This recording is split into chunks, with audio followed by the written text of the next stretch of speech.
Alright, good afternoon all. I'm Dr. Clement and I'll be giving you certain insights on essential grammar for OET aspirants. Before I start, I would like to tell you that please use the comment section below to post your doubts and queries if you have any so that we can rightly get on to that and solve your queries. Also, as OET aspirants, what do you really need in order to crack OET or achieve your objective? Well, seems like all of you who are currently watching this live session of Essential Grammar for Health Professionals by Jeremiah International Academy are all aspiring for that coveted all B's in an OET exam. What do you really need in order to achieve this objective? Well, in this scenario, let's take into our perspective a case where two armies are marching into battle against each other. The generals of both the armies would have made sure that all the soldiers in each of their armies would have been properly trained both physically as well as mentally, and also they have been supplied with state-of-the-art weapons. This is because it should be ensured that both of these armies would have been prepared well so that the better one and the better prepared one would be emerging as the victor. Just like this, as OET aspirants, what do you really need? Is it just a string of, or in plural, more strings of complex words, idioms or phrases? Is that it? Well, in my part, I do not think so. I'm of the opinion that you would need a far more reaching, more grammar or even the proper usage of the words as well as the grammar and phrases so that you can better frame your sentences and convey your message. So, in this instance, I would like to give you certain tips or examples and certain points where you can make your English better so that you can enhance your linguistic skills in English so that you can achieve a better OET score. In this instance, let's go and check out PPT. Well, starting with the proper usage of grammar.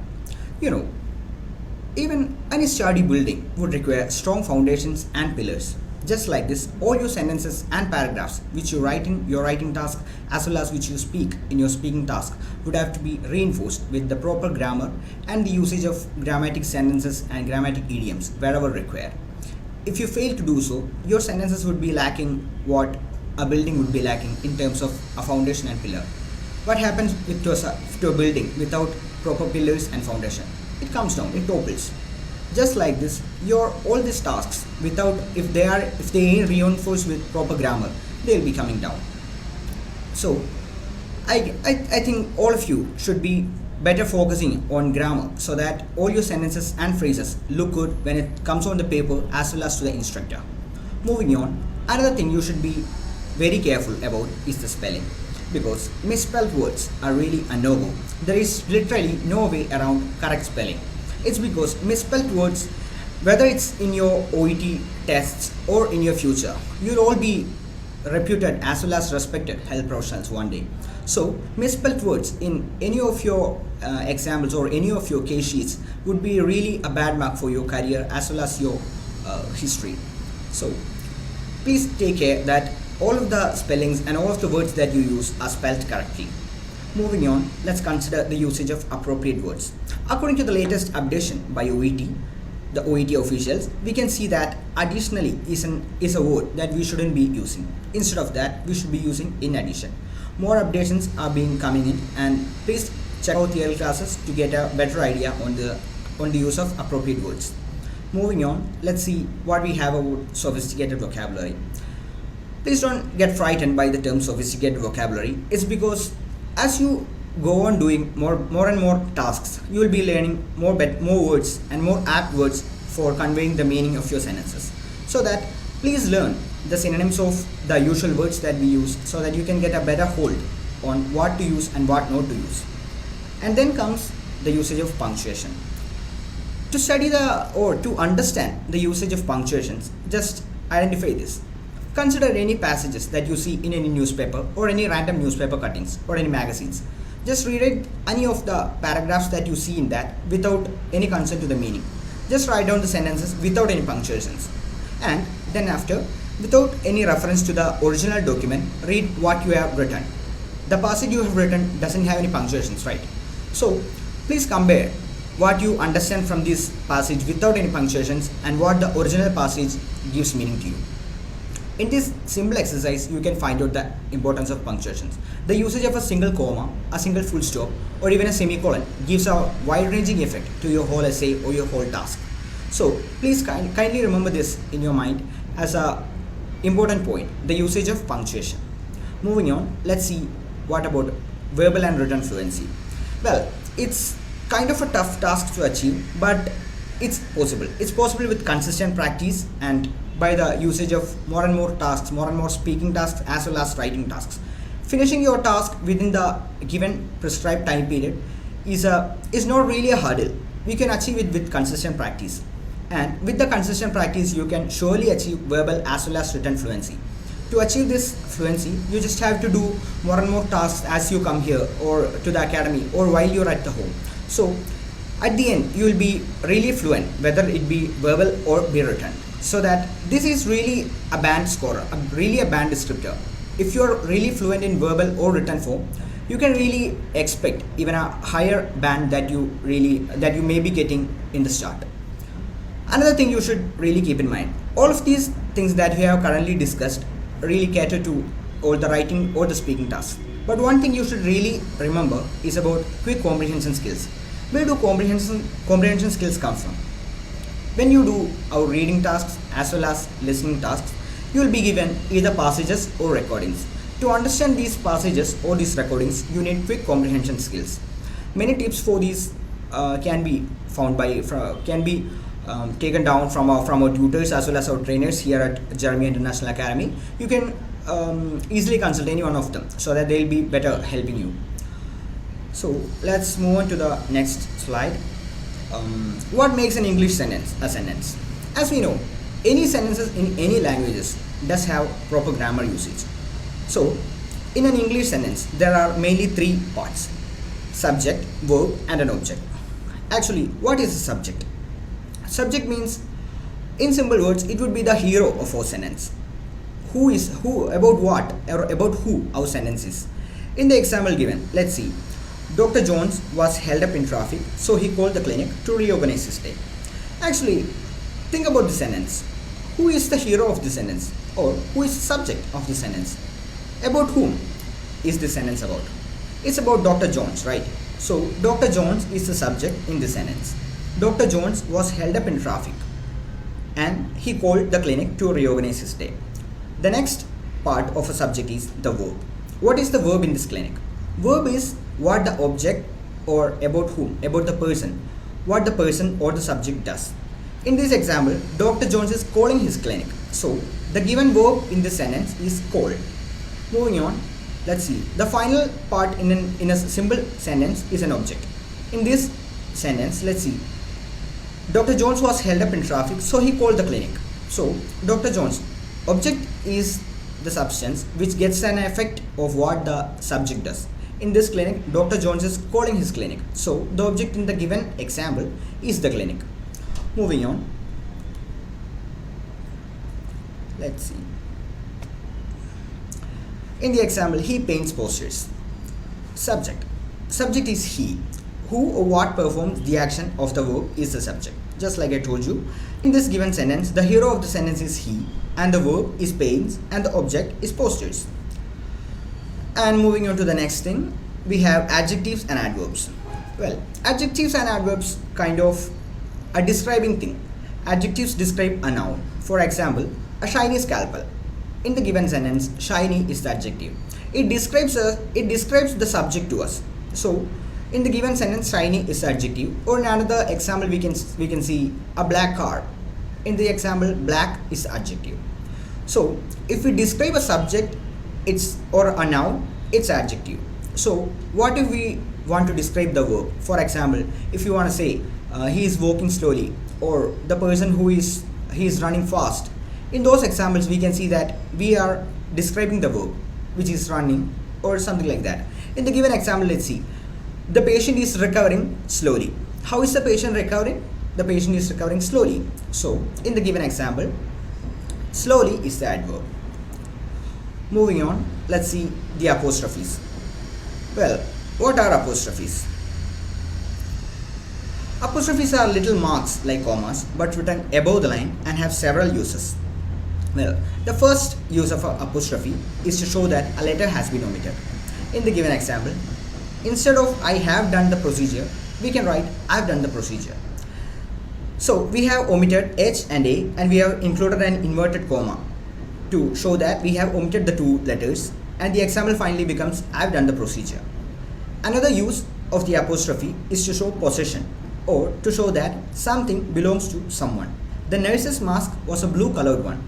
Here we mean that the nurse has a mask which is a blue colored one. So instead of the mask of the nurse was a blue colored one, we just say the nurse's mask was a blue colored one.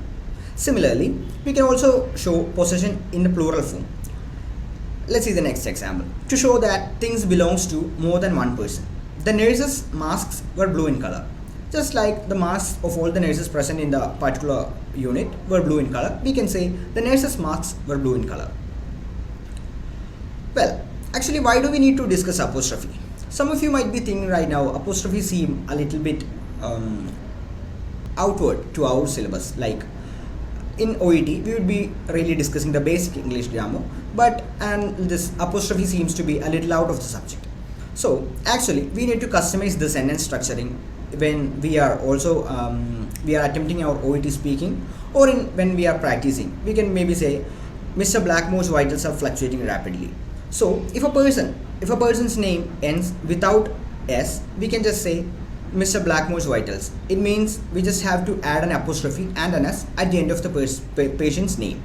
But in other examples, like if the patient's name is Jones with an S at the end, we can say Mr. Jones' vitals are fluctuating rapidly with an apostrophe after the S of the patient's name. In the recent decades, we used to include an S after the apostrophe. In the earlier decades, this sentence would have read, Mr. Jones's vitals are fluctuating rapidly. Mr. Jones's. After the S of the patient's name, we would be adding an apostrophe and an S. But in the recent decades, we have made a change and we will be just using Mr. Jones' vitals are fluctuating rapidly. So that's the use of apostrophe. And if you have any doubts regarding all these topics, you may feel free to use the comment section, or we can clear those during the directly face-to-face classes. Moving on, let's see what are the use of articles. Mainly, there are 4 types of articles in English, which are a, an, the, or nothing at all. We will probably in certain sentences where exactly we use the plurals of nouns, we won't be using anything. We won't be using any article. We will be just leaving the space. That's why we say there are 4 articles in English. In these, a and an are indefinite articles. Like we can use a and an for any kinds of, like we will be using singulars of noun forms. So a precedes a word beginning with a consonant sound. We know consonants and vowels, right? Vowels are a, e, I, o, and u. So if a word starts with a vowel sound, we will be using an, like an elephant, or like what do you use, an ice cream or something like that. If a word starts with vowels, we will be using an, and the place of consonants we will be using a. We can say a car, a bike, likewise. In the given examples, we are using a confusing situation. The patient had an X-ray. The word X-ray. X-ray starts with X, which is a consonant sound, but still we are using an. Why is this? In the next example, we are using the patient had a UST, but U is a vowel. But why are we using A? To study this in better, we will need to consult a branch of English called phonetics. Phonetics is how each word or each letter is pronounced. In the first example, let's see. The patient had an X-ray. The X in the word X-ray is pronounced as A. The starting is A, which is a vowel. That's why we use the patient had an X-ray. Similarly, in the next example, the patient had a USG. U is a vowel sound, but the starting is Y, Y-U. That's where phonetics come in. The letter U is pronounced Y-U, U. So, since Y is a consonant, we are using the patient had a USG, just like that. Again, if you have any doubts regarding this, we'll be clarifying those later. Moving on, let's see how we make up complex sentences. Joining 2 sentences together. It's a really usable area where we can propel our band scores really up when we use a complex sentence or a compound sentence instead of 2 sentences. In the given example, we can see the patient presented with a severe headache. An hour later, he suffered an episode of vomiting and diarrhea. So these are two sentences, right? Two simple sentences. But if you write this in our any task, or even if we use this in a speaking task, we'll be like, the instructor will just feel like, oh, this is an okay person, an okay candidate. So he doesn't really know anything about complex sentence, so he's just using simple sentences. At the end, our band scores will be an average type. But if we want to aim above the average, we are all aiming for that, right? So if we want to propel our band scores a little bit higher than what we really hope for, we can convert these simple two sentences into a complex sentence. In the given example, we can say, the patient first presented with a severe headache, which was followed an hour later with vomiting and diarrhea. In this, we are using certain words and phrases, which was followed an hour later. Following, first, all these words can be used to arrange our sentences and structure it better, so that our complex sentences do not look awkward, but it would look better and it would help us to score more marks. Certain handy words to use while joining sentences are given in the PPT. You can note on these. Moving on to the next one, we can join words using these however, yet and but. For the usage of yet, we can see in the example, the doctors tried their best, yet they couldn't save the patient. For using however, yet and but, we can see the subject tries something, or the subject do something, but still or nevertheless the result isn't affected by what the subject does. So in situations like these, we can use however, yet and but. Then there's the usage of consequently and therefore. Consequently, therefore is used where the actions of a subject in the previous timeline has resulted in the current timeline. In the given sentence, let's see. Dr. Jones was very cautious during the physical examination. Consequently, the diagnosis part was quite easy for him. In the given example, the diagnosis part became easy for Dr. Jones just because he was very cautious during the physical examination. Hence, we are using consequently, or even in the place of consequently, we can use therefore. Moving on, the usage of furthermore, in addition, or moreover. The usage of furthermore or these words come in when the actions of the subject are verified, or the patient or the subject makes sure that his actions or his speech is correct by the verification by another individual or another object. In the given example, the nursing student checked the vitals of the patient twice. In addition, she requested her superior to verify it. In the given example, the nursing student already did the vitals of the patient twice, but in order to make sure that she hasn't done anything wrong, she requested her superior to verify it. So we can add in addition, or furthermore, or moreover. Also, this would be the basic uses of almost half of our portion, almost half of our essential grammar session. The second part of our grammar session will be taken up on a later date. The dates and time of the session will be given to you, and I hope to meet you very soon. In the meanwhile, if you have any doubts, you can contact us directly, or you can leave those in the comment section so that we can answer them. Have a good day, and use your time well to study and to perform. Have a good day.